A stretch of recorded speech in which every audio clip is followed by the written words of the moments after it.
Okay, it is 6 o'clock. We'll go ahead and call this meeting to order. We do need a motion to adopt the agenda with the addendum, please. So moved. Second. Moved and seconded to approve that agenda with the addendum. All those in favor say aye. Aye. Okay, motion carries. 3.0, approval of the 19th.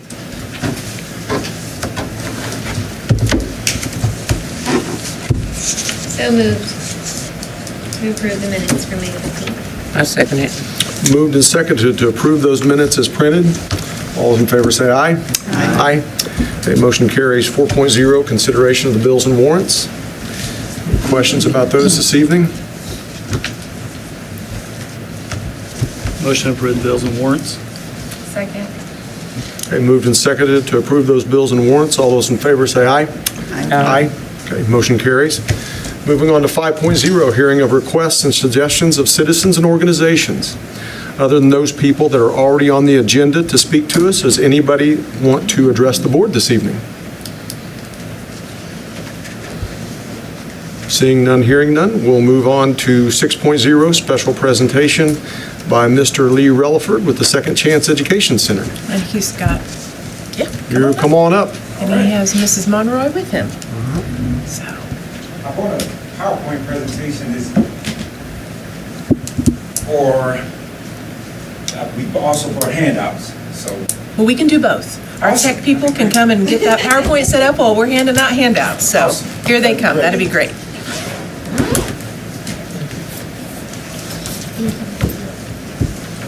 Thank you. Just gonna keep it off and plug my. Thank you. There's your guy right there. Just one plug in? I need to get there. Let me open it. It might not, I do have, Thank you. look, I have this one. Thank you. And that goes in it, it's still that.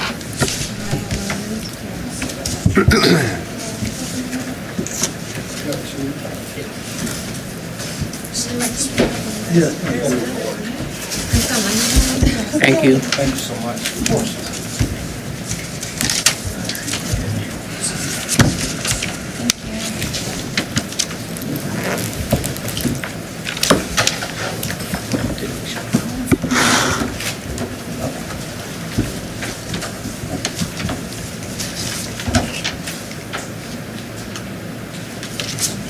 It's fine.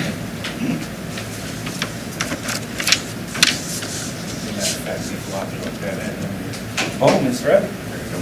Appreciate the love.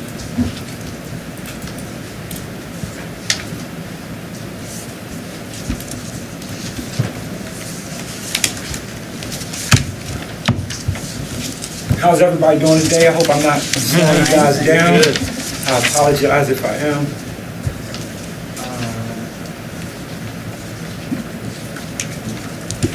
Get this thing going.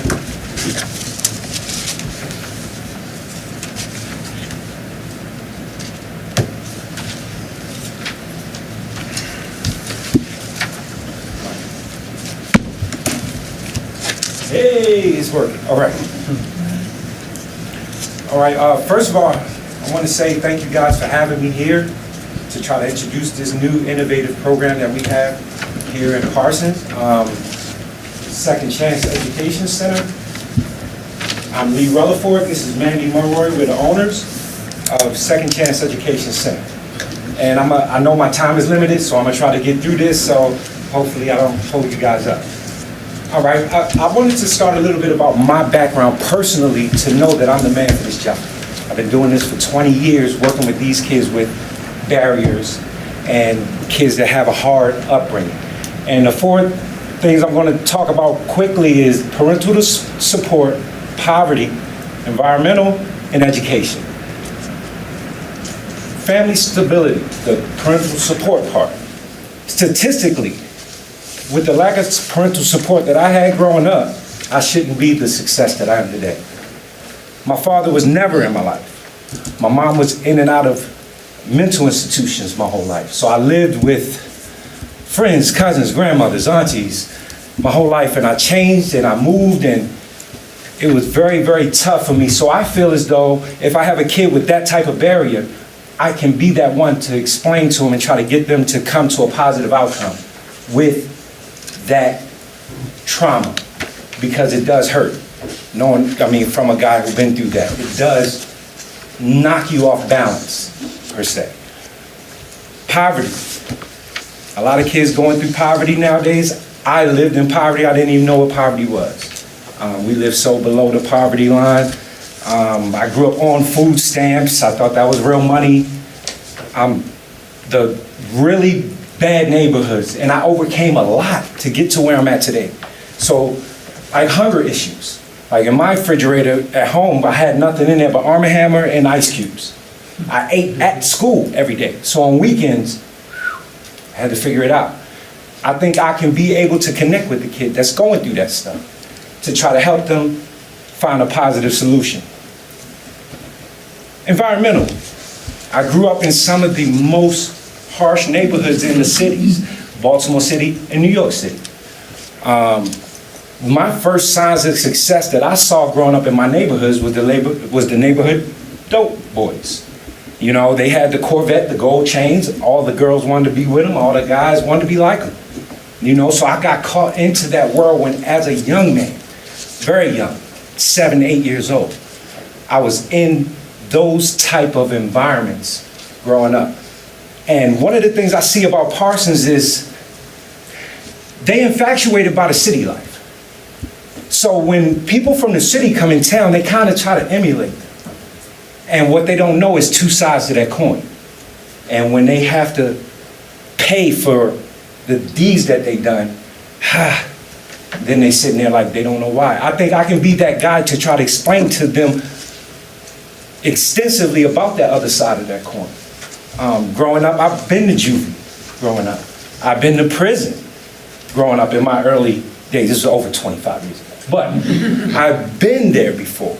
And I walked those same path that those kids are going through today. And I think that I overcame all these barriers. So I really know that I have something to give back to these kids in our community, where I live. My house is right there. My kids grew up in. I'm never leaving Parsons, no matter if I have to drive anywhere. This is the community that means the most to me. I've been serving this community for 18 years. I'm sorry, I'm a little bit off balance a little bit today because I lost one of my young men today. And it kind of Ouch. Yes, he was one of my guys that came through my program. So I just said I'm going to use that passion to speak on what I believe in today. So education. Me growing up, from 8th grade grade schools, I've been to 7 different grade schools. I went to 4 different high schools growing up. I moved so much in my life. I never really got hold to the concept of school can make your life better. As a young man, I was a high school dropout. I dropped out in the 10th grade. I went back. I didn't graduate till I was 19, and then when I graduated, I had a child. In my graduation, I was holding my son in the picture. So I think that I can help kids that's going through maybe a pregnancy thing. Who knows? Like, these kids got these barriers outside of school that's definitely affecting their progress in school. So I really believe that I can be that advocate and speak in their language to reach them. Here's our why. Why do we start? We both have been group home directors for a few years, and we saw this need for it. We saw a continual increase of the students missing out on education. A lot. You've struggled with traditional education strategies, especially once they fell behind. You know, once they fall behind, I'm already disappointed in myself. Now I'm going in here with a teacher that's probably disappointed in me, so I'm gonna have my defenses up. And then once they fall behind in school, y'all already know what happens after that. Additional stress in homes when kids are at home and not being educated. Meaning that they home and not being educated, meaning like they home on suspension or something. That adds more weight to their family, that adds more stress there, and then they're gonna build that stress up and come back to school ready to explode again. I think I can be that person to give them that outlet and try to give them tools to be able to move forward in a positive way. That's really passionate to me.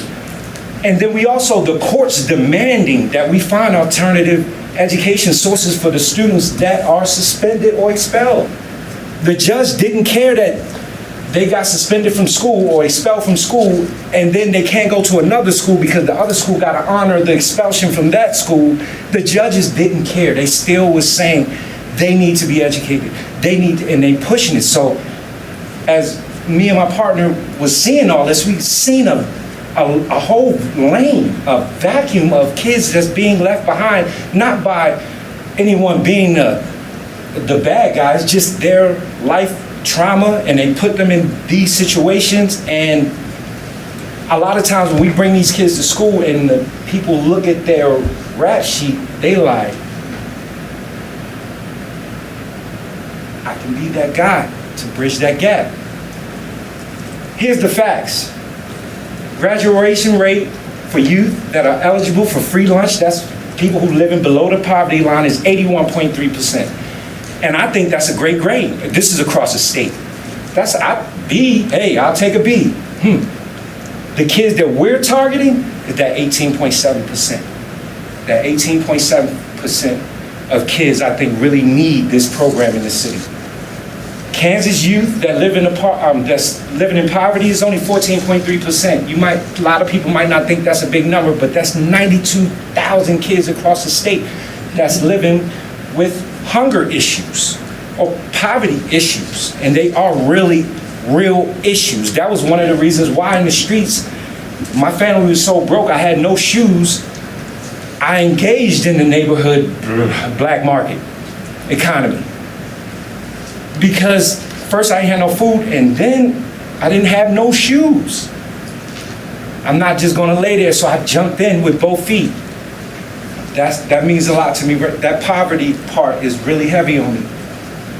Of all the males in federal, state, and state prisons, 80% of them don't have a high school diploma. There is a direct correlation with lack of high school education and incarceration. Research indicates that children that lack economic, social, and parental resources and lack family stability are at increased risk of poor educational outcomes, including dropping out of school. Me. I was a high school dropout. For that reason, I had no support. Our mission at Second Chance Education Center is we believe that each student has the potential to excel. Our mission is to provide an optimal experience and learning environment for our students to confidently graduate with skills to empower themselves, their future, and their community. That's our ultimate goal in this, and we want to partner with you guys. We just want to be that place that you guys can look to for help with those difficult kids. Like when I was in school, a teacher they couldn't relate to. As soon as I look at them, I'm sitting in the back of the class like, what can they tell me?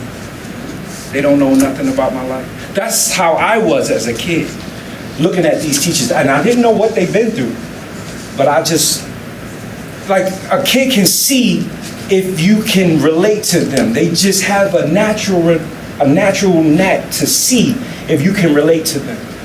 And that was one of the reasons I dropped out. I'm like, my teachers don't know nothing about what I gotta do. I gotta leave here, I ain't got no food, my lights cut off.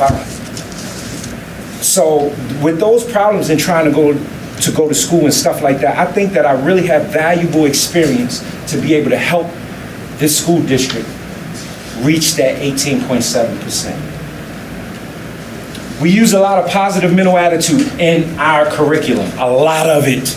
I try to make them feel good about themselves. I give them tools that they need to try to build up their character no matter what their circumstances is. And then in the packet, you have the different ways that positive mental attitude can add value to their lives. They gain self-esteem, they get caught up in their classes, they create a vision for themselves. They can see themselves being successful. That's huge. They understand the importance of first impressions. They get involved with community service projects, because I do a lot of community service in Parsons, so they're going to get involved in that. And we also teach entrepreneurial skills. We do a lot of project-based learning. And that's, the reason why I like project-based learning is because you get a chance to teach kids without them really know that they're being taught.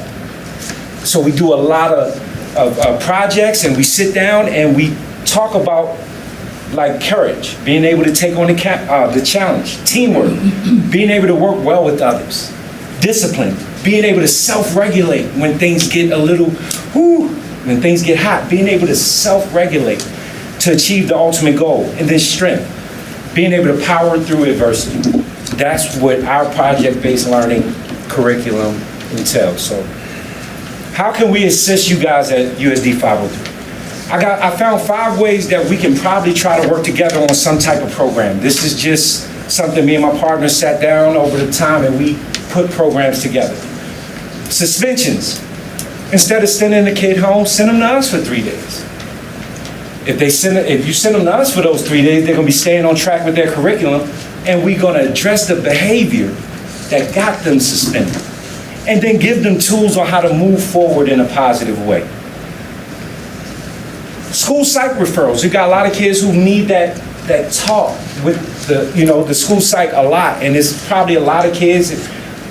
I want to try to give them solutions so they can refer them to us for a week or however you want to put it together, and I'll track all the data. Every program that we're offering, we're going to extensively track all the data. I'm really, really good with that. I was a teacher, JAG K career specialist, and if you don't know the DCF tracking, oh my God, the paperwork and the tedious individual information that we had to calculate.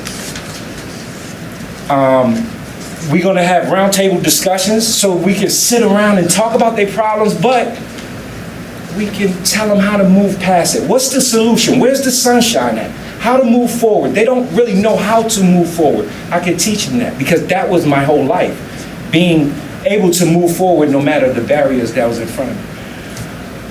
We also will implement PBLs. I talked about that, and that's really to teach them soft skills. A lot of kids don't even understand the reason why you shake someone's hand firmly and look them in the eye. They don't even know the importance of that. They don't know the importance of not going to a job interview with pajama pants on and a dog, at the door. They don't really understand those soft skills or why look someone in the eye, period. Like even now, well, not the kids that's in my program now, but a lot of kids, when I'm talking to them, they talk to me like this. They don't even want to look at, or while you're trying to tell them something real important, why are you talking to them? I think in my school, well, we're going to teach them about those small skills that maybe a math teacher or English teacher don't have the time to teach. We also implement PBLs, like I said, and then positive mental attitude will be taught to encourage the students to believe in themselves. If you don't understand how much that positive mental attitude helps tremendously with a kid's self-esteem. And once they start feeling better, they start doing better. And then they'll want to respect people, hold the door. And in a lot of cases, just to come back to tell me, hey, Mr. Relevant, hey, look what I did. I went and apologized, and it went great. Those little things is so important. And then we want to extensively track the data on this stuff and get the data back to you guys so you can use it how you see fit moving forward.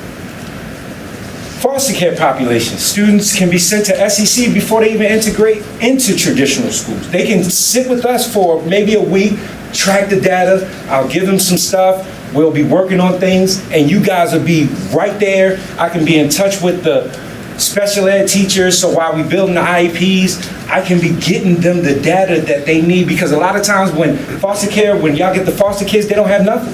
They don't have a transcript, they don't have nothing. So we have to build it all the way up. I think, and no offense to, please strike this out the record, no offense to Tri-County, but man, they would come to see a kid twice a week for 30 minutes a day and play Uno with them, and then leave. Like they would come twice a week, play Connect 4, and then leave. And I'm sitting there like, maybe it's something, maybe it's something I don't know about. But I think that we can give you guys a little bit more of a personal, hands-on approach and touch to these foster kids that we're going to be integrating into our school system by sending them to me first. I'll track the data. I'll be on the phone with you guys regularly, however we connect it together. And then you can see if he's ready to make the transition, or she. Are they ready to make the transition? If not, cool, we'll do a little bit more. We'll get them ready. Students will also be equipped with the ability to de-escalate and regulate to provide them a better experience in the traditional setting, because they just got to learn how to calm down and relax for a second. And I'm not tooting my own horn, but I'm really good at this. I've been doing this for 18 years here in Parsons, 18 years on different capacities. Virtual students. I know we have a virtual school here, and it's great. Virtual school here is great. Cypress, I love it. But like the kids that got in virtual school, they kind of still with the same crew that got them put in virtual school. They still got the same hypnotic rhythms to make them act the way they act because they're in the same environment. Send them to me while they do their virtual work, but they also can get a heavy dose of positive mental attitude and PBLs, and we're gonna have a great day, and some might be tough, but at the end of the day, they're going to appreciate the things that I'm gonna be teaching them so they can use, and if you guys wanna integrate them back into school, you'll have the data to show if they're ready. If they're not, you'll have all the data you need to make that decision. And then we also do workshops. We do workshops for, like I already had Coffeyville come down, I had Independence come down, and they just do workshops. Like we do leadership workshops for those kids, and we do self-confidence workshops. Create the future that you want. Employability. We also working with Kansas Works, so anytime we have an employability workshop, we call Kansas Works, they come down and they'll have it all laid out on how to budget, whatever, how to create a resume, cover letter, how to even look for jobs and fill out applications. And I know y'all have a JAG program. I love JAG, but all your students not in JAG. Maybe the JAG kids getting that, but it's probably 1,300 others that's not in JAG, that we can help you guys with that. Soft skills, very important. Workshop on soft skills, first impressions. I do that a lot. So just to teach these kids the importance of the way you present yourself to people is the way that they're gonna look at you, all right? My experience in this field, not just my Future Scholars Club that I've been doing for 17 years and still going. We got a camp this weekend that where all my old players is coming back. But I also worked at the Youth Crisis Shelter for a time. I was a substitute teacher for a time. I was at Lebec County Academy Alternative School for 6 years, and that's my crown jewel because my mom got a chance to come through my class every day for 2 years, and I got her high school diploma. My mom who made those sacrifices for me, and I'm not mad at the life that she had, but I'm glad to be able to give that back to her. I was a math tutor for youth with learning disabilities, IEPs and 504 plans. I was a math tutor for those kids specifically, and I would have to read their plan and and teach and curve it to the way that they can understand it after reading their plan. I was a JAG-K career specialist, regional director of group youth homes. I contract work with Parsons Rec Center on various youth activities since 2007. I've been working with kids my entire life. My whole life is dedicated to helping young people because I'm not even gonna lie, I felt like I took so much as a kid, as a young person. I did so many things that I'm not proud of to talk about today. That's why I don't wear that on my sleeve as a badge of honor or anything. But I dedicated my life when I got out of Central Arkansas to help young people that went through the same trauma and trials that I've been through as a kid. I dedicated my life and I stood on that for 18 years. This is not a quick business. This has been in the making since 2008. You really got an asset right here in our community that I really want to help you guys. So let's make it happen. A recap of what you know. What you now know, there's a direct correlation with lack of high school diploma and incarceration.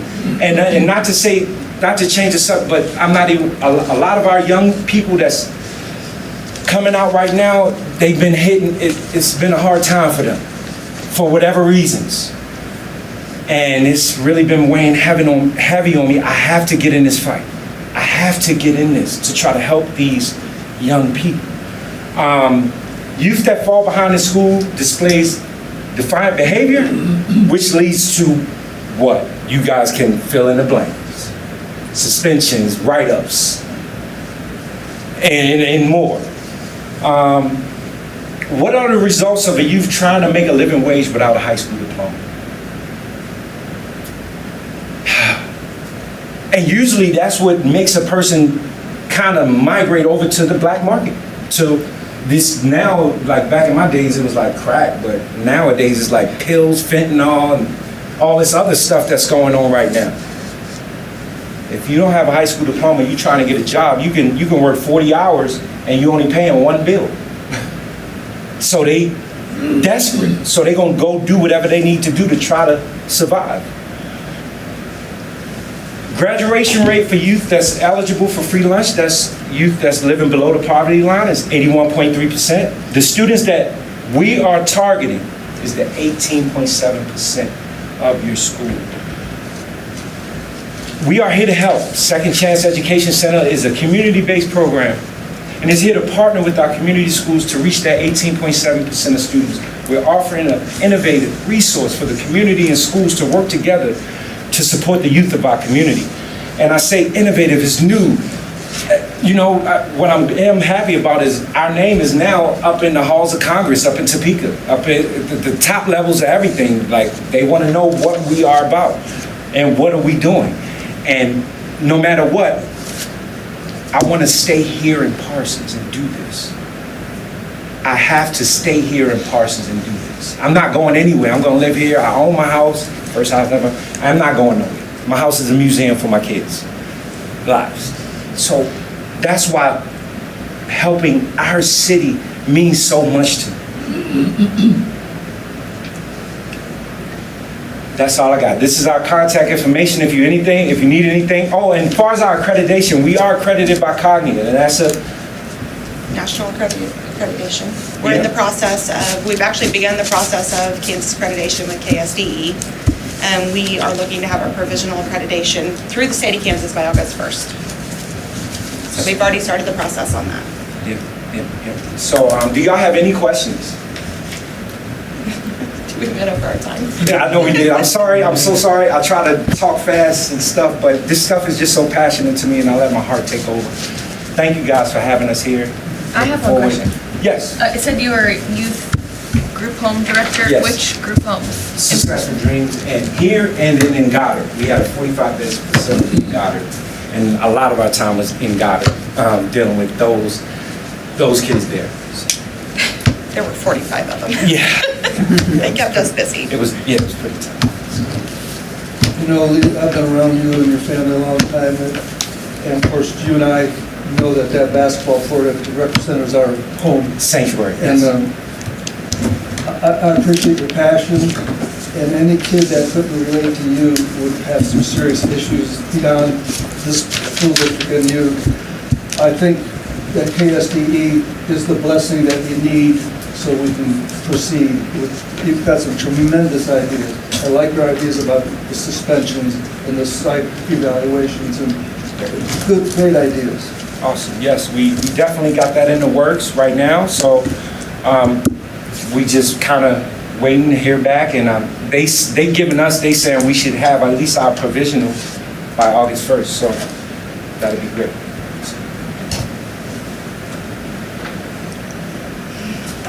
Any other questions? Mr. Relford? Good job. No, but thank you. Thank you for coming. Thank you, guys. Thank you for the Thank you. presentation. Thank you for having us. Thank you for the handouts. Oh, no problem. Hey, go Bears. sorry. UCA, go Bears. Yep. All right, I'm gonna get out of your hair. And I thank you so much. Now I gotta go cry a little bit with my son. It happens. Yeah, he just called me Dad, where you at? Look, I'll call you right after here. Gotta take care of something. So thank you guys so much for having me. No, it's not. Having us here. We looking forward to work with you guys and try to save the world. One kid at a time. See you on the court. Absolutely.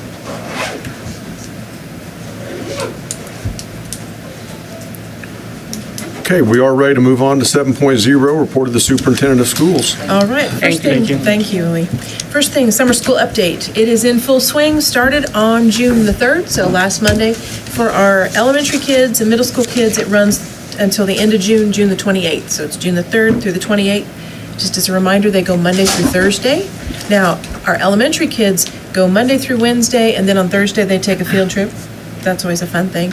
Our middle school this year, as a way to encourage kids, as an incentive to get them to come to summer school and to weights, if you have perfect attendance Monday through Thursday, then you get to go on a field trip on Friday. And so last Friday, there were 40 middle school kids that got to go over to Joplin and do some hiking and be outdoors and have a picnic and those kinds of things. So that's good. Looks like right now we have about 110 elementary students that are in summer school and about 40 that are middle school and high school. High school's different in that there's a morning session and an afternoon session. Elementary and middle school is just morning, because high school's all credit recovery. That's working. Mrs. Hauk and Miss Cypress are in there working. Kids are doing Edgenuity and earning credits. So they've got 16 that are attending. 4 have already finished in just a week's time, whatever it was they needed to finish up to earn a credit. So, but that'll be going on June and July. So, and how kids got in there was all based on achievement data. They looked at that. And then after they made special invites to those kids, they opened it up to where any child can go if they'd like to attend. So, got a pretty good crowd. Next is, that says legislative update, which was supposed to be off of there, because they've all been on a little vacation. And now when they get back, things may change. They were going to go back and maybe work on a tax plan. But as far as I know, that's not happened, so we can mark that. It's off ours. We're good. Is it off yours? Yeah, It's it's just off not ours. off of mine. Yeah, the strategic plan update was on there. Yes. The legislative update was off, so, Well, yeah, we're good. wonder which one I have. Okay, well, strategic plan update, you have a copy of that. It says draft. We've given you a couple different copies. The last one we gave was what we will work on when we sit down and write the actual goals. Like, here's who's responsible for this, here's the timeline, here's how it will be measured. This is the piece that's going to be just kind of the overarching. This is going to go to the graphic designer. They're going to put it on a one-pager. But it's just the basic gist of what that data said. The data said these were the things that were important. Things like chronic absenteeism, we want to decrease that. Early childhood learning opportunities, additional pre-K, athletic fields, those kinds of things that came up that were on those surveys. That's what it includes. It also includes a list of everyone who participated in those meetings and that collection of that data. So this is just for you to look at. You've seen it 2 or 3 times. If in the next week you think, what about this, that, whatever, give me a call. But this isn't anything that is new. And that's the next one, ours, USA conference update. Do you have that, if you don't have it? I do, actually. Okay. All right. I did have a USA conference update. So that's where we were at with the strategic plan overview. Yep. Any questions on that? If you have some, once you take it home and read it, it's quick. We tried to make it pretty basic, but to cover the things, it's going to take 5 years to cover.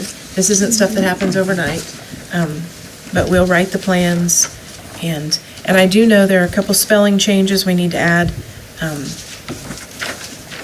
to the back there. So now the next thing you have is the USA. Okay, so here's what we did. USA is a 3-day conference, and USA stands for United School Administrators, and they call it of Kansas. So, okay. And I had a video that I wanted to show, and Jeff McGee said, Lori, the video's 10 minutes and 45 seconds. Just don't. So I'm going to give you the name of the video, and I want you to go home and watch it, because it really is worth it. Our opening speaker was a man by the name of Dr. Rick Rigsby. And you may have heard, it was a few years ago, he gave that speech, it's gone viral, that a third grade dropout, everything I needed to know I learned from a third grade dropout. But if you just Google a third grade dropout speech, it will give you, he was at a graduation, he was at a commencement and gave that and talked about, well, it set the tone for the entire conference. When we go to these conferences, they have really good general speakers, usually keynotes to get us kicked off and to kind of give us a chance to take a breath because we've been working all year long. But it also rejuvenates us because it gets you excited and you think, oh, this is why we do this. We're tired after doing it all of these months, but what we do matters, makes a difference, has an impact. So I'd encourage you to watch that on YouTube. There's one little commercial break, it's not too long. It's good.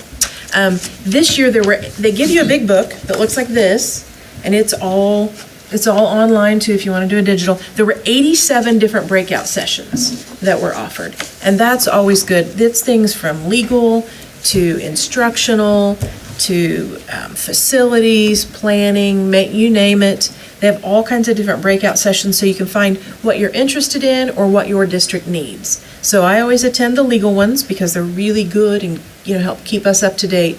And also things like facilities planning or turf and how to get fields and those kinds of things. So all of those things are offered, and so it's really good information and experience to have. So last week, the elementary admin put in the view their favorite that they attended and gave some reflection, and so this week it'll be our secondary, our middle school and high school will share with you what their favorites were.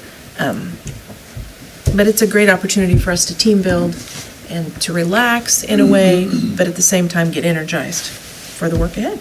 So, what else? June the 19th, the district office is closed for Juneteenth. We do not have summer school that day either. So next Wednesday, everything in the district is closed. We won't have weights, conditioning, nor summer school that day. That means there also won't be food service. Okay? And then July the 4th, the district office is closed for Independence Day. Okay. Does anybody have anything else? Any questions for me? Okay, thank you. Moving on to 8.0, we have a couple reports from administration, 24-25 district building needs assessment. All Ms. right. Ray? And so this is a requirement for statute, came up 2 years ago. And really what they want you to do, legislators wanted you to examine your assessment data. And so our schools, we do that regularly. And they also wanted the boards to examine the state assessment data, which we do when we meet, was it January or February, that we met and did the roundtables and everybody went around. We do that because the needs assessment has 3 basic questions, and so then the building leadership teams, the administrators and their teams, answer these questions. And what they want to know is they want you to identify the barriers that have to be overcome for every child to get to proficient on a state assessment. You're going to notice a theme here. So what are the barriers that are preventing people from all the kids from getting to proficient?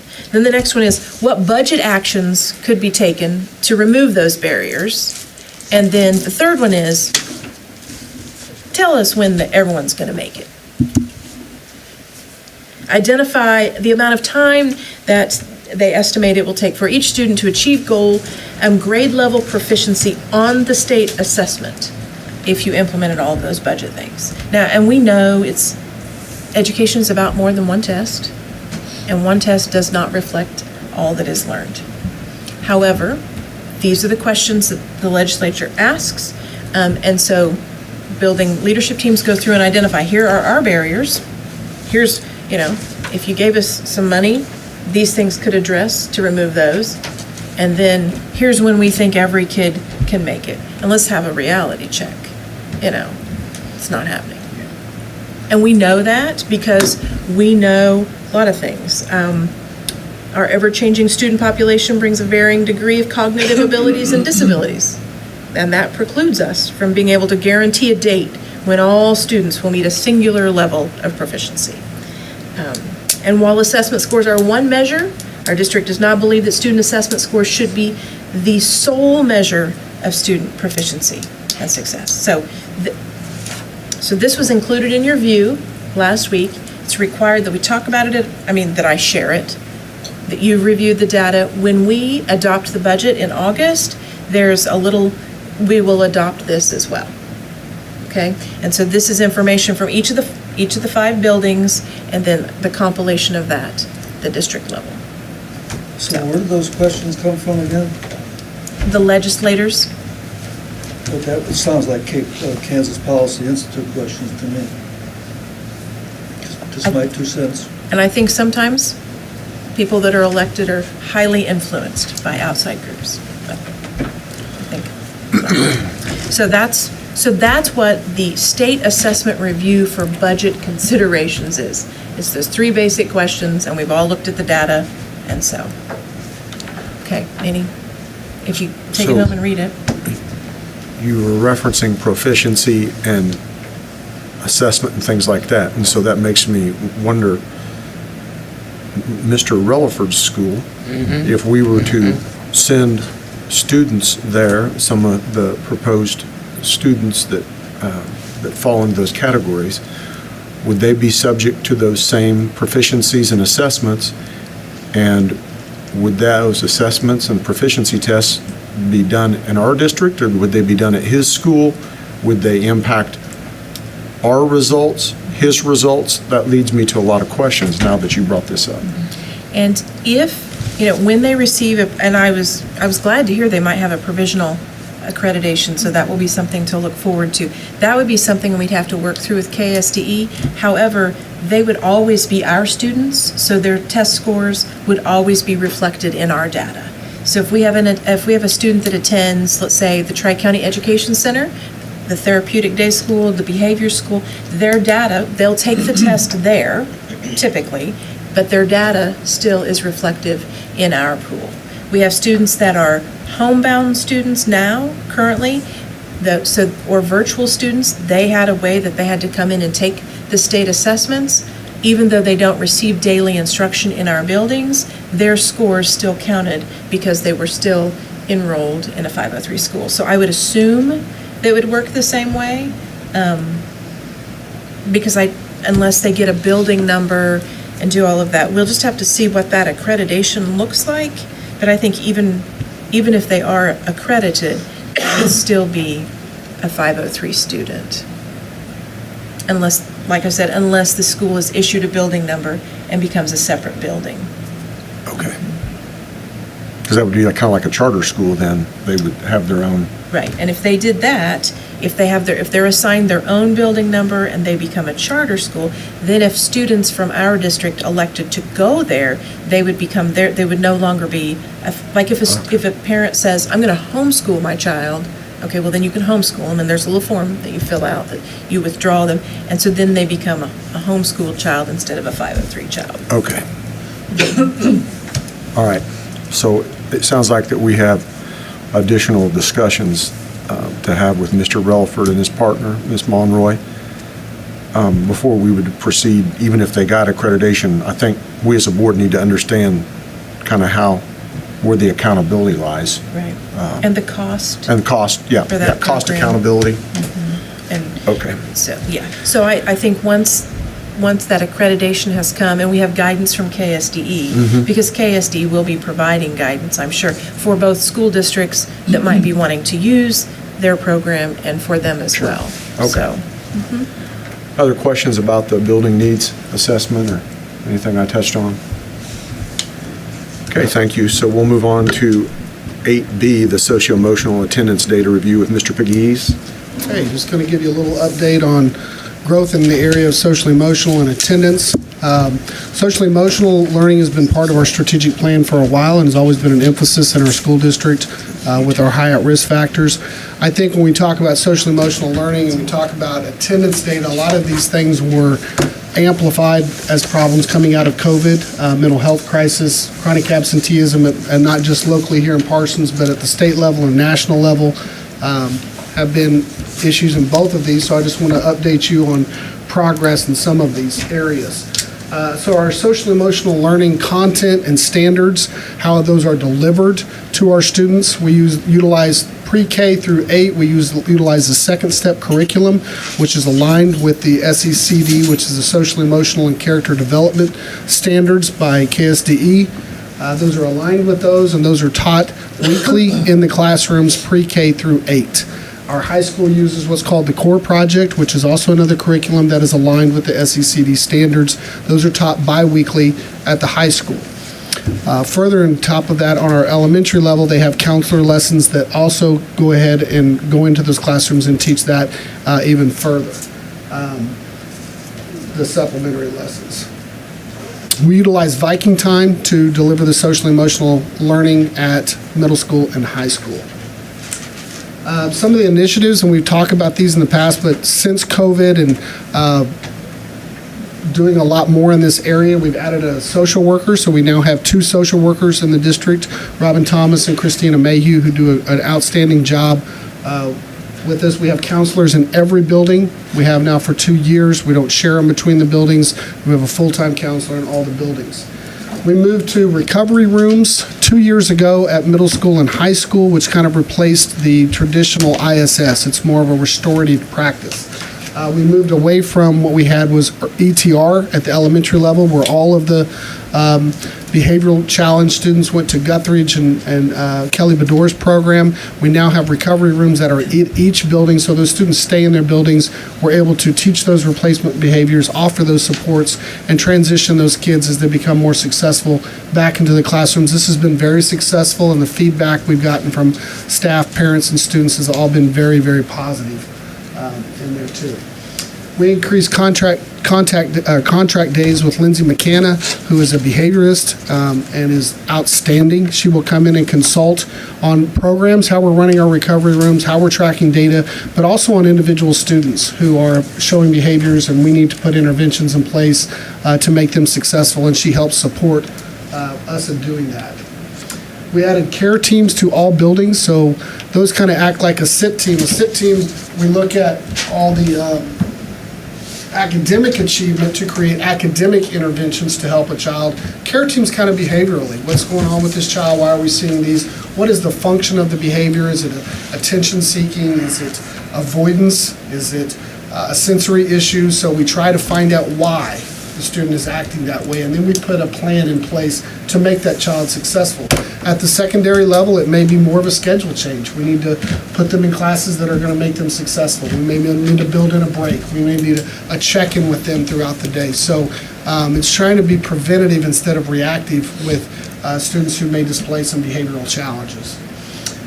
We created a district monthly social emotional committee that we all get together. We look at the data that we're seeing, we discuss, we share how things are going at different buildings, and we kind of collaborate on what's the newest approaches, what's the different ways that we can improve the processes that we have in place. And then obviously the chronic absenteeism task force we've had in place for about 1.5 years, trying to solve that issue, and we've done a lot of things with that. Monthly student of concern meetings are held at all buildings in that Wednesday morning PLC. So if you have a student who is experiencing some trauma or going through something, we collaborate with the staff. We build check-ins throughout the day on that child to make sure that those needs are being met, and we're building those relationships to build resilience in that child and help them through that time. We have a full-time therapist as part of a grant that's in the schools. I'm going to share some more data with that. And we talked about the SEL curriculum, the counselor lessons. We have therapy dogs in the schools. We have regulation rooms.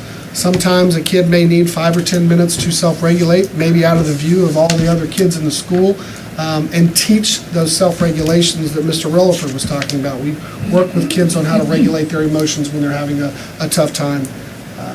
And then we teach the zones of regulation to recognize those indicators when kids become dysregulated at the buildings. Mentioned the mental health intervention program that we have. This year we have 180 students in the district, which is 13% of our student population that is receiving therapy at the schools during the school day, which is outstanding. 59% foster care students are served, and then tracking improvement of those students through. How are they improving with their academics? Are they improving with their attendance? Are they improving with their behaviors? So we gather all that data and progress to make sure that those students are progressing in the area of social emotional.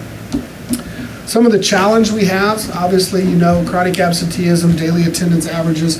If kids aren't here, we can't do our job academically, but we also can't support them social emotionally either. So it's real important that they're here. And I'm going to share some of the attendance data there. We still have a high number of students in crisis, which means their brains are in the state of that fight, flight, or freeze when they come to school, because they may be living in situations. So that's the need for those regulation rooms, recovery rooms, keep our classrooms disruption-free, but support those students and help them through whatever traumas they're experiencing. Self-management, I'm going to talk about a lot of the different areas we're measuring social emotional growth with our students. Self-management, we're making great growth in a lot of areas. Self-management is an area that's showing decline, not just here. Again, that's a state and national issue as well. Randy Watson at the USA conference even talked about behaviors that they're seeing across Kansas, an increase in that, a lot of those self-management issues as well. Students who lack those basic needs. We know Maslow's hierarchy of needs. If they don't have those needs met, then they're not going to be able to learn. So we're trying to address that. Social workers do a lot of work in that area. Lack of age-appropriate social skills. As you see with increase in technology being during COVID with isolations, kids are lacking in this area. By maturity-wise, we're looking maybe a year, maybe even 2 years behind maturity-wise with the kids. So those social skills, when we were kids, we were outside playing, interacting with other kids. They're not doing that as much. They're lacking age-appropriate social skills. Those need to be taught in school. We're incorporating those into our social emotional lessons at school. And then an increase in behavioral referrals. Again, that's not just Parsons, Kansas. That's in the state and at the national level, and I'll share some of that data with you.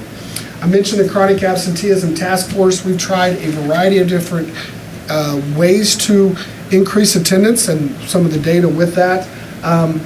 We meet monthly, we track the data, we find out what's working. We're constantly reading articles about what everybody else is trying, what's working in other areas of the state and national level, and we're incorporating. I want to talk just about a few. We have building attendance teams at each building that are meeting weekly, tracking the data, communicating with the teachers, doing support for those students who are considered Tier 2 or Tier 3 on the attendance area.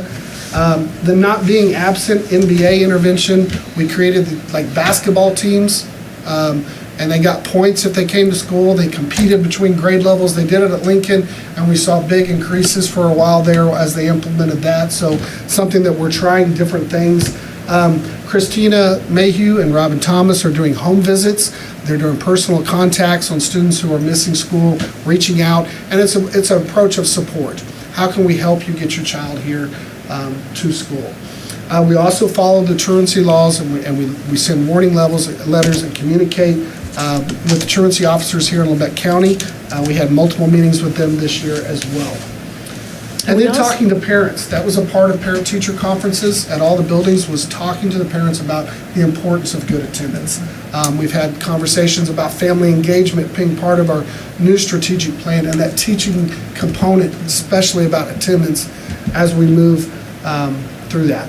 And I was going to say something else that our middle school did. You want to talk about how they competed? Yeah. That was really fun. Yeah, so they had a competition between Chanute and Independence Communities in School, which is Sparkville now, kind of highlighted that, and they had a goat, a stuffed goat.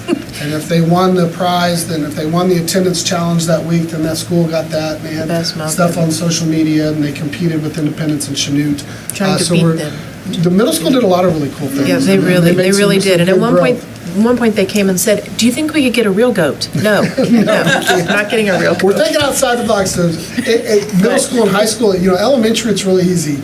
Lots of good incentive things, but middle school and high school, finding what's the carrot that's going to get those kids here to school, what's going to incentivize them to come to school gets a little difficult. That's good. Looking at some of the data, and I included pre-COVID, where we were kind of at with chronic absenteeism, and you can kind of see the big jump, 6%, 14% increase. But we know what gets monitored gets done. That's right. And so we're actively monitoring.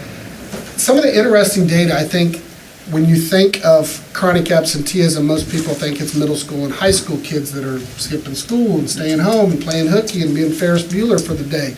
It's not the case. And the alarming factor is that our worst areas of chronic absenteeism at our primary level. This year, our worst was at kindergarten, had 48% of our kindergarten class was chronically absent. At first grade was our second highest, 39% of our kids for that reading, for that math. And if they're missing that much days, it's going to really put challenges as we do tiered interventions academically going through. So we tried the NBA incentive. We're trying, Robin Thomas is doing a lot at Lincoln to try and improve that. And we have made growth from last year to this year with Lincoln and improving that. But that's an area that's alarming to us. And What are the issues for the kindergartners? What seem to, do you know? Well, if their parents don't bring them to school, Don't They bring don't them to come. school. yeah. Say that again? If their parents don't bring them to school. Isn't that amazing? Okay, but what's the reason? That's what I'm saying. Well, and that's what we're working on. Yeah. Well, that's why. I think it varies, Lou. I wish I had the. There's no the magic one thing. answer. Okay, well, you have Robin and Christina doing home visits. So what's their feedback from what when they talk to parent or parents, what's their feedback? I think 40 it's, different things, probably. Well, what are some of the main things? Some of the main things that the kid does not want to get out of bed, and they're throwing a fit, and the parent doesn't want to bring them to school, and then them get in trouble at school, and they got multiple kids, they're trying to get them, one sick, and trying to get them there, and Their parent doesn't want to get up to put them on that's the some of school it bus too. or get them to school. Right. And it's, kindergarten's new to them. It wasn't a big deal before when they missed know, they preschool. enjoyed it. And so and they it's. enjoyed it's- being home. Yeah, Yeah. Would they rather be home or at school? that's right. Got to make school Yeah. stand out. Yeah. And it's hard to do when at home if there's no structure and a whole lot of freedom, and the option is to go to school and someone saying, hey, this is the way it's structured, and we get to have playtime, but this is the way in which we're going to do it. Sometimes that makes it difficult. Also shared some Adjust. data with you. I'm looking at that You what? ethnic groups. Yes. That's alarming. It is. That's why we try to break this data down when we meet with I know. that task force as any way we can, so we can look for what is that one thing or two things that we can focus on to improve that. So what happens in preschool? Do they show up? It's pretty high. I put the preschool numbers on there. It's 31% was this year, chronic absent at the preschool level. So it's less than kindergarten. it's less than kindergarten. But I think last year it was around 50% at preschool. It was a high group. I can tell you exactly what it was Right, last year. exactly. 46% last year preschool chronic absence. And the other thing is kindergarten is not required by the state of Kansas. And so there's not any real accountability piece. If you don't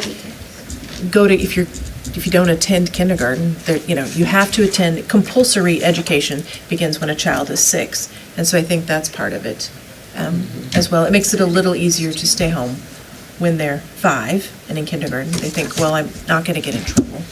And many times, some of the parent, at least this was my experience, when you'd call and show concern that they weren't getting there or they were tardy. Lots and lots of tardies. And tardy every day, and they didn't realize they were getting into education before 9 o'clock. They thought, well, that I've got a half an hour or more to get them there because they're just going to be putting their bag away, and there was just a lack of understanding. So we started explaining when we'd make those phone calls of, well, they're doing calendar, they're learning basic math skills there. And that was part of it. They didn't think it was important yet. Even kindergarten wasn't even important to get them there all day. Yeah, and we're going back to... Because they didn't realize what they were learning. Yeah, and remember when we used to have a title parent meeting before school started? So we're going back to that this next year when we have, the kids will come in for assessments and the aides will be there, and they'll be doing some just kindergarten readiness screenings. And during that time, a component of that will be to meet with Robin and with Shelley for them to go over and say, hey, these are the top 10 things in kindergarten. We need for you to be here, check the bag. Here's how we can help you. Here where the bus stops are. What questions do you have before you get started? We're going to put that piece back in so that they understand how important it is, and they have a chance to ask questions that otherwise they might not have a chance to ask. So we hope that... So have later start times for the younger grades? Has anyone tried that? Not exactly, no. After what Leanne just said. We do have students that have soft starts, so based on need. So they may come in at a different time, or they may come in and go to Miss Thomas's office or someone Make else's sure they're office. regulated. If they're taking medication, make sure the meds have kicked in before we go put them in the general classroom. And so we work a lot of those, the schools work a lot of those plans with parents. Yeah. to kind of help make it easier for them to transition, from the car to school. First, And a child that is, I've seen this over and over, and even with my own kids, if they've been sick, truly sick and gone from school, they really don't want to go when they're well. They're embarrassed. And mine really didn't want to go. If they had a doctor's appointment, they didn't want to go back to school because they'd missed part of the day and everybody looked at them. I mean, there's so many different factors with little kids, and bigger ones too, probably, but I just knew the little ones, but. A few of the good things I want to talk about, USD 503 was recognized as a Silver Star recipient for Kansas Star recognition in the area of social emotional. That's the highest award given out for social emotional, and there was 18 school districts in the state of Kansas that got that, and we were one of them. I've since then looked at our data and submitted that's even better. So we hope to get gold. Nobody else got gold last year. We hope. Our violent instances have been a factor, as we talked about Maslow's hierarchy of needs. Kids need to feel safe, and when there's violent incidents in schools, that bothers kids. So that has been a focus with us when we meet with administrators and staff for a couple of years, and we've seen a 24% decrease in violent instances this school year, 39% reduction over the last 2 years. So we're making progress there. When you see that the increase in behavior referrals, I think some of that's related. I think our teachers are handling small stuff so it doesn't become big stuff. For example, middle school's really focusing on horseplay and addressing that, because a lot of times that horseplay leads to somebody throwing a punch because they get mad. So handling the small stuff so we don't have the big stuff there as well. We had a 17% reduction in out-of-school suspensions this year compared to last year, and a 40% reduction in in-school suspensions this year compared to last year. As reported by our teachers when we survey them twice a year, school climate is up 8% this year, and it's up 21% over the last 3 years, which is really remarkable. Self-efficacy is a focus for our students. That's the ability and their confidence in their abilities. And that's up 10% from last year, and it's up 18% over 2 years. Our teachers report school leadership is up 20% over the last 3 years by those teacher surveys. So those are some real factors that contribute to that learning environment and that climate that's so important for our students. And then I shared a bunch of data with you too, just kind of breaking it down as we do with our administration and our staff to look at progress in a lot of different areas. Are there questions?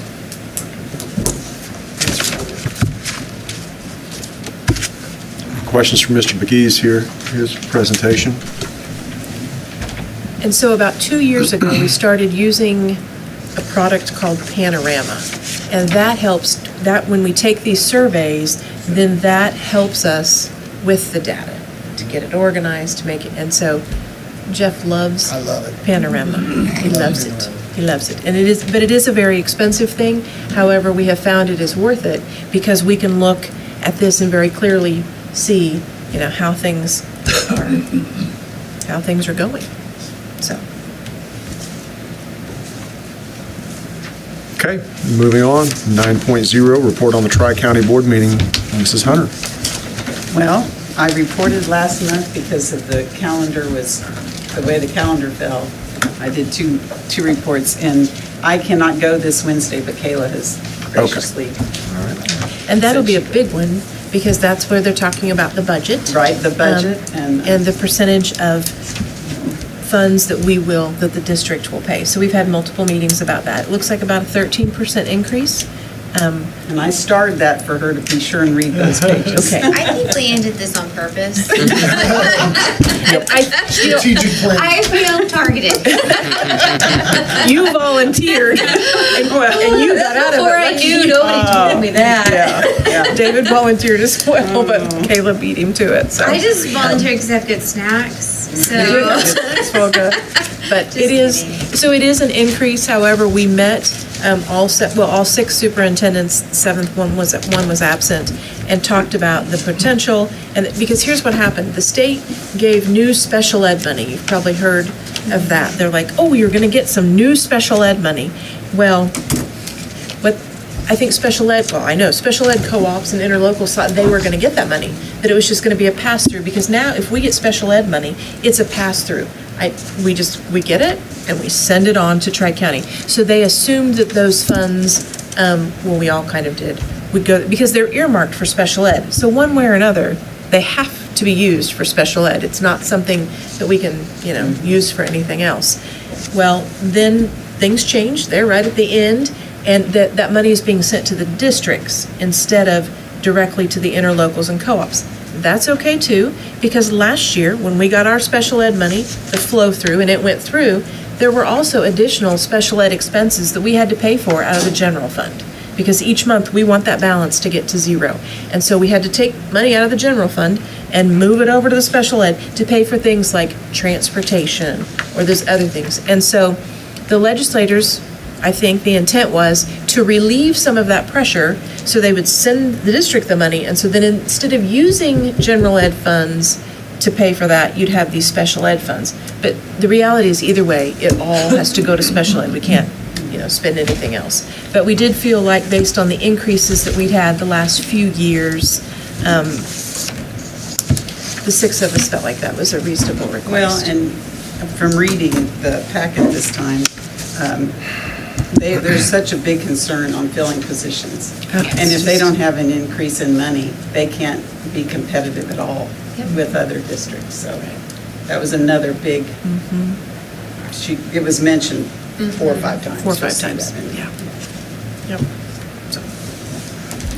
Okay, thank you. Moving to 10.0, action to accept donations to schools. Okay, so the donations are on page 32 in your packet. And these are donations from April.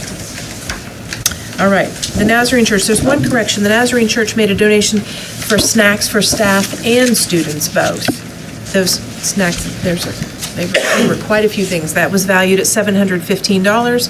Garfield had the following donations. Robert and Julie Legler, SOAR donation, which is a restricted donation, $150. Wesley United Methodist made an unrestricted donation, $612.10. Box Tops for Education, that is an unrestricted donation, $8.40. PEF, which is the Parsons Education Foundation grant, unrestricted, $200. PTO, Parent Teacher Organization, second grade purchase, restricted, $230.45. Scholastic, an unrestricted donation, $1,035.08. That's their profit from the book fair. That's a total at Garfield of donations, $2,236.03. Guthridge, there were 2 donations, one from PTO for a project for Holmes and Gordon's room, $143.13. Box Tops, an unrestricted donation, $19.30. A total of $162.43 there. At the middle school, there were numerous donations for their new digital sign that they're in the process of fundraising for. Commercial Bank, $100 donation for the digital sign. Ray Products, $250. Eye Care Associates, $500. Tank Connection, $1,000. Wave Wireless, $500. Foursquare Church, $150. PACF, that's the Parsons Area Community Foundation, $10,000 donation. That was a grant that was written. Strategic Partners, a $2,000 donation. Those were all donations for the digital sign.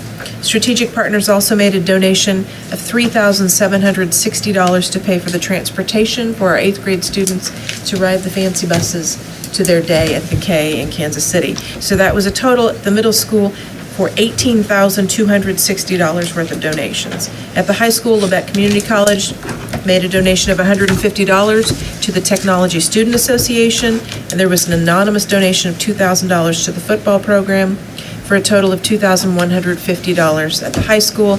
That means all of those cumulative $23,523.46 worth of donations for the month of April. I'd recommend that you approve those generous donations. So moved. Second. Moved and seconded to accept those donations as read. All those in favor say aye. Aye. Motion carries. 10.1, we are going to table tonight. We're not ready to discuss those renewal proposals. So we'll move to 10.2, discussion and action on the plan for safe return to in-person instruction and continuity of services. Okay, this was the plan that years ago when COVID first started, they told us on a Wednesday, this has to, like on the 19th of June, in order to get your ESSER money, you have to have this posted by the 21st of June. I don't know if you remember that. And it was a lot of hours, so I stayed and did it, and then Greenbush later came out and said, oh, here's one, the next day. But really, it's consistent. The only thing that's changed are the dates. But legally, it is something that we have to look at every 6 months, review, and then repost it on our website. So I would recommend that you approve that. So moved. Second. Moved and seconded to approve that plan for safe return to in-person instruction. All those in favor say aye. Aye. Anybody opposed? Okay, motion carries. 10.3, first reading of the 24-25 handbooks. So there are student handbooks, parent handbooks, bus driver handbooks, transportation handbooks. There's a big stack. And so as you go through them, if you have questions or you think, what about this? Please call us, let us know. We can get you in touch with the right administrator and get those questions answered so that they can be approved in July, so they're ready for school. And to help you in that too, in the first 2 pages of the student handbooks for the Right. schools are just the changes. This is what it was changed, so it's, you don't have to read every single word. Right. This is what's different from last Yes, year. what's different from last year and their rationale for wanting that change. Right. So that should help you in that process. Great. Okay. 10.4, action on policy JBCC, which is the enrollment of non-resident students. Okay, and so this is on page 40 through 46 of your packet. And really, what's happened here is they've changed the dates for open enrollment, and they've added student in good standing back. Because remember, the board had to adopt the policy, we had to have a hearing, and then, which you did, and then adopt the policy by December of last year, which you did. And we were thinking, oh, it was just like the wild, wild west. Anybody could go anywhere. And if you were a student in good standing or not, it didn't matter. And here were these random dates that they picked in which people could enroll. And so I think they got enough feedback that then the student in good standing things have been added back. And so that's in this new policy. And that's things like behavior, attendance, grades, as well as the change being open. Now, we do have some out-of-district or non-resident applications already. And just a reminder, pre-K is separate.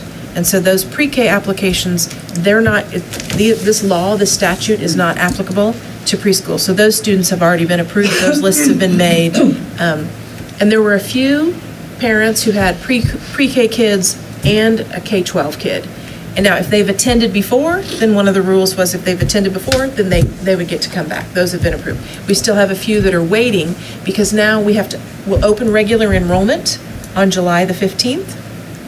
Well, by July the 15th, because we have to wait till after July the 1st when USDA sends out the new form for home economic survey. Once that's out, by no later than the 15th, it'll be open, and then we'll be able to notify those non-resident students if they're accepted or not. And if you remember, we had to do capacities. We had to say this meant we had all of the, and so all of those were approved, and all of that was posted on the website May the 31st. And so it is there, so people can go and look and say, oh, you have space for 5 students in this grade level or 29 in this grade level. But that's that information. But this is the new, it's got the new dates and the new student in good standing. So I would recommend that you approve it. Motion to approve the JBCC policy. Second. Okay, moved and seconded to approve the new policy on enrollment of non-resident students. All those in favor say aye. Aye. Aye. Okay, motion carries. 10.5, first reading of the recommended CASB June policy updates. Right, and so that's all the rest of those policy updates. And if you look, they give you a cheat sheet as well, just on the front page, which it does help a little. It tells you this is what was deleted and this was why, or this was, what they recommend that you do. They recommend you delete yours that has that policy, or review and adopt, or make these changes. And so there's, it's a little bit different than our handbooks where you're going to get a half a page from the principal that says we've changed this. There's about 6 pages. But that's there. So if you read through those and you have questions, please let me know. They'll be there to vote on next month. Okay, action to set the July organizational meeting. We traditionally did this The same date? Yeah, the same date as our July board meeting, and We've done one at 6 o'clock, and one at 6:10 or something. yeah, and so we'll go ahead and set that with a motion, of course, for 6 PM on, is that July 8th. 8th? Okay, all right. For some reason, I thought the 31st, but perhaps I was wrong. Well, maybe I should double check. Well, let me look at the calendar here to make sure. Because I've been working off the wrong agenda today, so. Okay, so I guess the first is on a Monday, A so that's Monday. 8th. So July 8th, 6, we'll have that organizational meeting, and then 10 minutes later, we'll have our regular board meeting. So need a motion to that regard. I so move. Second. Okay, moved and seconded to set that July organizational meeting just before our regular meeting, and we'll start that at 6 PM. All those in favor say aye. Aye. Aye. Okay, motion carries. 10.7, action to authorize transfer of funds to close fiscal year '24. Right, so we close the fiscal year on June the 30th of each year, and that process includes making certain transfers to make sure that all the special funds have been completed and the funds have been zeroed out as required by statute. So we just need action to authorize that transfer. And I recommend that you do that. So moved. Second. Moved and seconded to authorize a transfer of funds to close fiscal year '24. All those in favor say aye. Aye. Aye.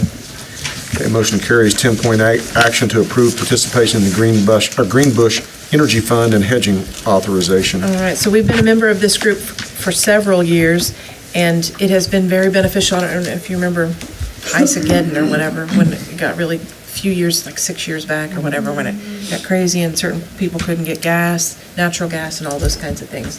It's very beneficial to us because they negotiate and. Make sure you have gas. Absolutely. And that we don't have to, take out a loan to pay for it. Yeah. So I would recommend that you approve that. So moved. Second.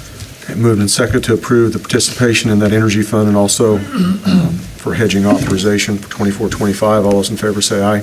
Aye. Okay, motion carries. 10.9, discussion and action on the lease agreement with the Rec Commission.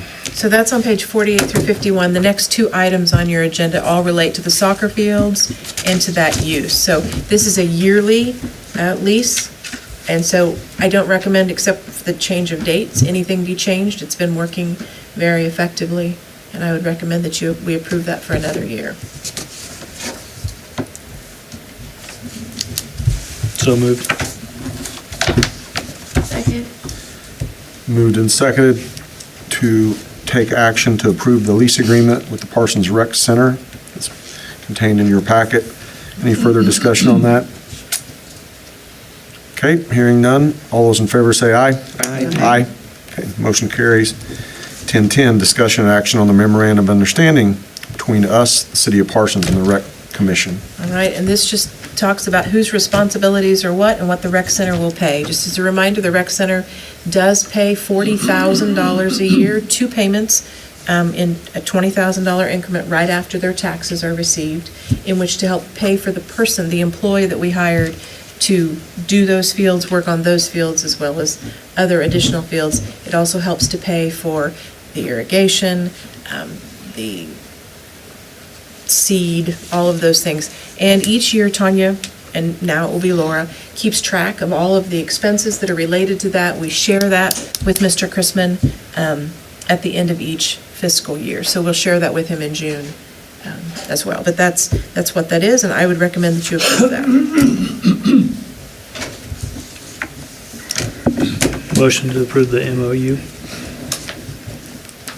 Second. Okay, moved and seconded to approve that memorandum of understanding among us and the City of Parsons and the Rec Commission. All those in favor say aye. Aye. Okay, motion carries. 10.11, action on the adult meal prices for '24-25. Okay, so breakfast and lunch for all of our students was free this year because of community eligibility provision. It will be free again next year because of the community eligibility provision. However, adult meal prices are required to be set. So it was recommended that the adult lunch meal increase to $4.80, which is a nickel for each meal of an increase, and that breakfast prices remain the same at $2.75 a breakfast, so. Okay. Need a motion on that? So moved. Second. Moved and seconded to approve those adult meal prices for 24-25. All those in favor say aye. Aye. Motion carries. 10.12, action to approve the food service written standard of conduct. Standard of conduct, and so that just says who's going to do what and how they're going to do it, and we're all going to do it legally, is the basic gist of that. And it's on page 55 of that. It is something that's just an annual renewal and update, so I would recommend that you approve that. So moved. Second. Moved and seconded to approve that food service standard of conduct. All those in favor say aye. Aye. Okay, motion carries. 10.13, action to approve the procurement plan for child nutrition program. Okay, and so this is also something that begins new each July, and it talks about how the district will adhere to free and appropriate, what do they call it, open competition, and make sure that all applicable local and state laws and federal laws are met. There is one correction on that page. It does list Tanya Phillips as the business manager, and as of July 1st, that will be Laura Allison. So that will need to be corrected. I found that today, so we will need to get that corrected. Otherwise, the procurement plan is ready for your approval. Motion to approve the child nutrition program with the name change. Second. Okay, moved and seconded to approve that procurement plan for child nutrition. All those in favor say aye. Aye. Okay, motion carries. Item 10.14, discussion on Douglas School. So just to kind of motivate this discussion, so those on the board may have heard there's been some discussion of renaming Glenwood Park at the city level. Related to that discussion, there was also a discussion of memorializing the former Douglas School. Those two topics kind of got discussed at the city level. Mr. Martino was involved in that discussion, and so I'd like him to brief the board on his viewpoints, some histories and so forth, and maybe kind of provide us with some type of proposal for that topic. So, Mr. Martino. So, yeah, I attended 3 of those meetings that Tana Johnson's trying to have the Glenwood Park changed to Douglas Park. And I spoke up at 2 of those meetings, and I threw out some ideas. But as I went to those meetings, before I did, I started doing some homework and took Dave Maddox and Mike Brotherton's book and looked up some information about Douglas. I also went out and talked to 4 different people in this town that actually attended Douglas School to get their viewpoint on what they thought was viable and necessary.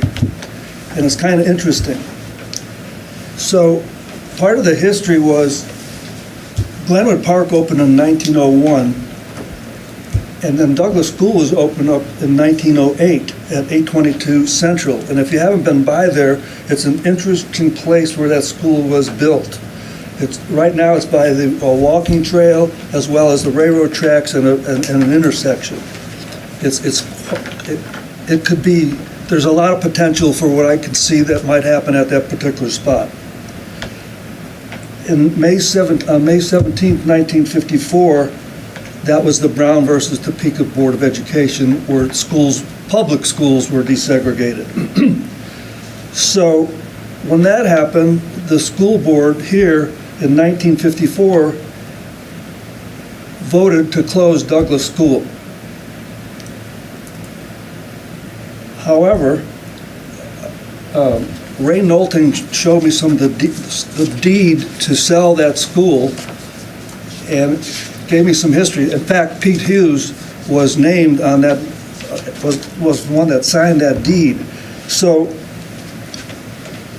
February 1960, the school board voted to sell Douglas School and the grounds to Parsons Industry, Inc. I have no idea what Parsons Industry, Inc. is. In 1961, the school board deeded the school site to Parsons Industry Incorporation. This is where Pete Hughes signed that deed. Now, the interesting part of this whole thing is, it wasn't until 1962, after the school was closed by the school board, that it was actually being raised and dismantled by this particular company.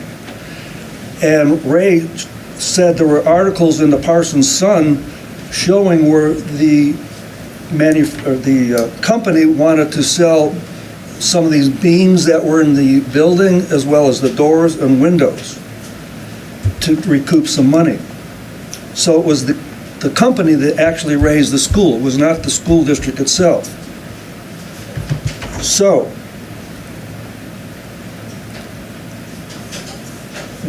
what happened after that was, I remembered the Wichita State University report, which is actually titled Bridging the Achievement Gap in Parsons USD 503, 127 pages, and Lori happened to have a master copy, and I reread that, and it's very revealing in regard to some of the patrons that actually spoke about Douglas School.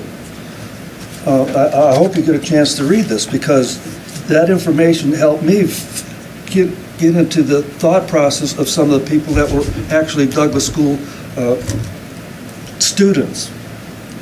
So, after talking to some of these people that were Douglas School students, my idea was, and I asked them, I'm out of the game in renaming Glenwood Park. That's not my forte. What I told these city commissioners was, table your action to rename the park and find out what the school board's going to do, wants to do on Monday night. My idea is to erect a large monument made out of granite with bronze, like they have over at Bender's Mound near Cherryville. I'm talking about a 6-foot tall, 4 or 5 foot wide, 3 foot deep monument. Perhaps individual mausoleum can manufacture this. The plaque, someone like Mike Brotherton or Dave Maddox or Colleen Williamson should be able to write the history of Douglas School. Not sugar-coated either, because that building was razed and the trophies and memorabilia were destroyed, as well as the memories of the school, that the students that attended that school. So I can see a possible tourist attraction. I could also see this memorial. I would certainly want to get input from some of the former Douglas students. You would want some kind of a task force to design the monument or memorial. Price-wise, I don't think that would be a factor, considering what has happened over the past. That wouldn't be something that I would worry about. But we'd certainly want to have all that information and present it, some kind of schematic drawings, and we'd have to talk to the city. And I talked to Debbie, she said she doesn't see any problem of putting some type of monument where the walking trail is, right by Douglas School. So we may want to work with the city and put our ideas together, and then they can figure out what to do with Glenwood Park. But for the school district, it's just my thought that this is the way we should go. I attended Douglas School. So anybody my age and older in Parsons would have attended Douglas School. Yeah. I stopped going in the 5th grade. It was closed. We were not we weren't given any notification that they were going to take it down, and took all our trophies, everything that was in there. It was like out of sight, out of mind. And that's what happened. And I think that would be the least we could do to show that it did exist, and it was a wonderful school. Wonderful school.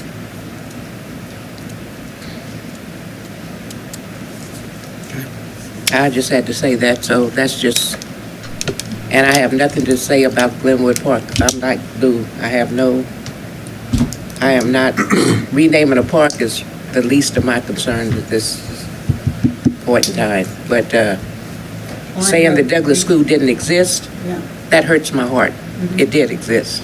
We went there. And you know how people went through Washington being. Exactly. And the honors they got. Exactly. Yeah. Same deal, McKinley. We left Douglas and went to McKinley, which is also closed now. So, you know, we were just shooed on, you might say. So it was a bad time. I'll put it like that. But to say Douglas didn't exist, it did exist. And wonderful things took place at Douglas School. Wonderful things. Lots of championships, state. Yep. What we're striving to do now, Yep. it was being done back then. So, yeah. As a matter of fact, Reese Hughes Sr. was the superintendent of schools while Douglas was operating. Right. He went down and hired Levi Watkins Sr. to be the principal of the school for about 5 or 6 years. Exactly. Then Levi Watkins had 5 children, I believe. Levi Watkins Jr. went on to be the first physician to implant a defibrillator in a human being way back when. Exactly. And Levi Watkins Sr.'s daughter, I think was a famous concert pianist and a philanthropist. Exactly. So you're right, there are many people Many. that were well-educated, just became well-known, let's put it that way. Exactly. Well, I think the most important aspect is getting the narrative on the memorial fine-tuned, because that's what everybody's going to be seeing, Exactly. you know, and I think that we've got to get the right people involved to tell the story on that. Otherwise, you're not doing the memorial justice if the story is not told appropriately. Absolutely, I agree 100%. We're awfully old to be telling a story. Well, but we can. Skip Smith will be a great help. Oh, yeah, you're right. He'll be a great help. Even though he is younger than I am, the history of Parsons, Skip knows the history of Douglas very well. So Because I would take his drawing also that he Exactly. rendered and put that as part of the plaque. And he with would the be willing to history. do that, I'm sure, so. any other discussion by board members before we kind of talk about some direction here? Any further discussion? Okay, so what Mr. Martino is proposing is that we enter a dialogue with the city then with kind of a joint venture in mind, so to speak. I like the idea of the walking trail because that allows people who are on that walking trail to stop and see it. As Mr. Martino says, that's just adjacent to where the school was, and there's also streets there, so that if someone comes to town and they're not on the walking trail, they can just park their car on the street, Right. walk up to it, and see it. Exactly. And so the placement is, I don't know how you could get any more perfect than that. So I think that's, I don't see a problem with entering those discussions with the city to kind of get this off high center. It seems like there's been a lot of discussion but no action, so I think we need to get the action in process. So, I would ask the district administration Yeah, to yeah. get a team together. Yeah, That's what I yeah. would suggest. Yeah, we just get a team together, work with the city, and then we can have, board volunteers for that team. Certainly want to talk to the graduates. Yeah, to- yeah. And Skip Smith, I agree with Olivia. Well, the task force are the ones that would be charged with kind of working out the details. Right. And doing it right, so I think we can work in I that think direction. it'd be an honor. It'd be an honor for some, yeah. Wouldn't Okay. it be great if the city then took it, and if they changed the name of the park or not, but took that walking trail in that area and put plaques of different highlights that you were mentioning That would be all wonderful. along the trail Right. for people to read as they go. Mhm. So you That's a wear good while idea. you walk, like, Mhm. they do that at George Washington Carver Mhm. Museum, Right. and it's neat. Mhm. It's a learning. The biggest part of that is not leaving someone out. We've got a lot of that where we would want to memorialize certain people and not leave others out. Yeah. So I wouldn't want that decision, so it'd be somebody else's decision. Maybe their records and sports records and things like that. Things of that nature. And I have spoken with Debbie at the city, and she was willing to do this, and so she was waiting to hear from me after our meeting Okay. to determine how we would move forward. Yeah, So- Okay. I talked So to let's, her the other day, too. I mean, I think the board's kind of giving you the directive to enter some dialogue, and we can start working towards that. Any further discussion on that? Okay, thank you, Mr. No, but thank Martineau. you. Yep. And the whole community will be thanking you. Okay. Moving on to 10.15, executive session to discuss personnel matters for non-elected personnel. Let's go ahead and we can start with 10 minutes for that topic, so I do need, Can we take a bathroom break too? we can take a bathroom break for 5 minutes, and then we can move into executive session for that topic for 10. So need a motion on that. So moved. Second? Okay, we've got a motion to go into executive session, discuss confidential employee information pursuant to the non-elected personnel exception under COMA. That motion's at 7:37. We will have a 5-minute restroom break and then enter executive session at 7:42 for 10 minutes, back in open meeting 7:52. All those in favor say aye. Aye. Aye. Okay, we are recessed for bathroom break and executive session until 7:52.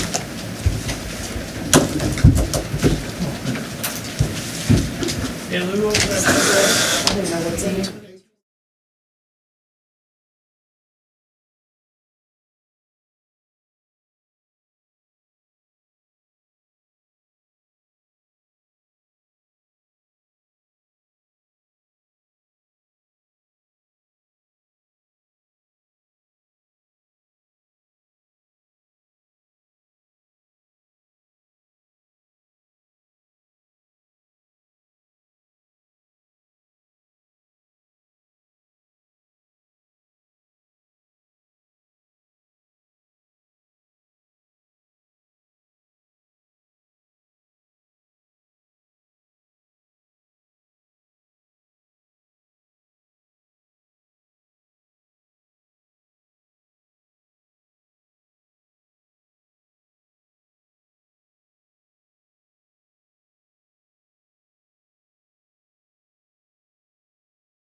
That's it. I'm excited. Okay, we're back in open session here, and we're moving on to item 10.16, executive session to discuss employer-employee negotiations. And we need a 7-minute motion on this one. So if we get that motion on the floor in a second, I'd appreciate it. So moved. I second it. Okay, moved and seconded, we go into executive session, discuss the exception for employer-employee negotiations under COMA. That's at 7:54 for 7 minutes. We'll be back here at 8:01. All those in favor say aye. Aye. Okay, we are recessed to executive session then.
All right, we are back in open session. We're moving on to item 10.17, executive session to discuss school security matters. So we will need, start with 15 minutes for this one. And we would like Ben and Jonathan to Yeah, join. and so we need Ben and Jonathan to join us in this executive session. So need a motion in that regard. So moved. Moved and seconded to go into executive session to discuss the exception under coma for school security measures to ensure the security of the school, its buildings, and its systems not jeopardized. Motion's 8:02, 15 minutes. We'll return back here 8:17. We will have Ben and Jonathan, our technology employees, with us. All those in favor say aye. Aye. Okay, back here, 8:17.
Okay, we're back in open session. We're going to move on to 10.18, action on the Safe and Secure Schools Grant.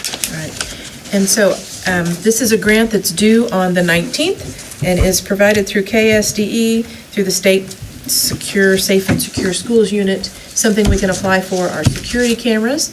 And so I would recommend that that you approve the application for the middle school and high school camera projects. So moved. Second. Moved and seconded to approve the Safe and Secure Schools Grant application for high school and middle school. All those in favor say aye. Aye. Aye. Okay, motion carries. Moving on, 10.19, action on personnel. All right, so we have some recommendations for employment. Logan Bowman, part-time custodian, effective May the 20th, 2024. James Gilpin, high school construction teacher, effective July the 1st, 2024. Eric Lyons, Guthridge Title I aide, effective August the 19th of 2024. I recommend that you approve those three for employment. So moved. Second.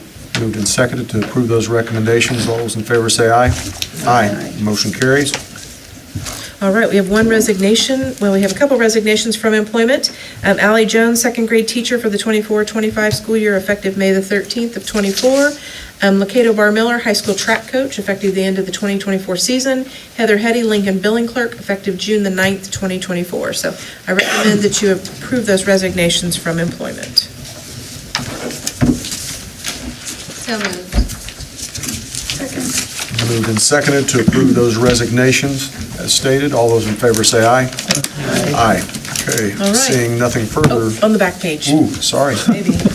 Yeah. Sorry. Yours have it too? We have one transfer. transfer, yep, Yes, sorry. so Avery Perez, who was hired to be the art teacher at the last board meeting, is going to be transferring into that vacant second grade position effective the 24-25 year. So I recommend that you approve that transfer. So moved. Second. Okay, moved and seconded for the transfer of employment. All those in favor say aye. Aye. No. Okay, now I don't see any further things on that back page, so the next item is bold-faced adjournment. So that would Adjournment. We be did it. my announcement. All right, thank you. What? Next meeting dinner, I can do that.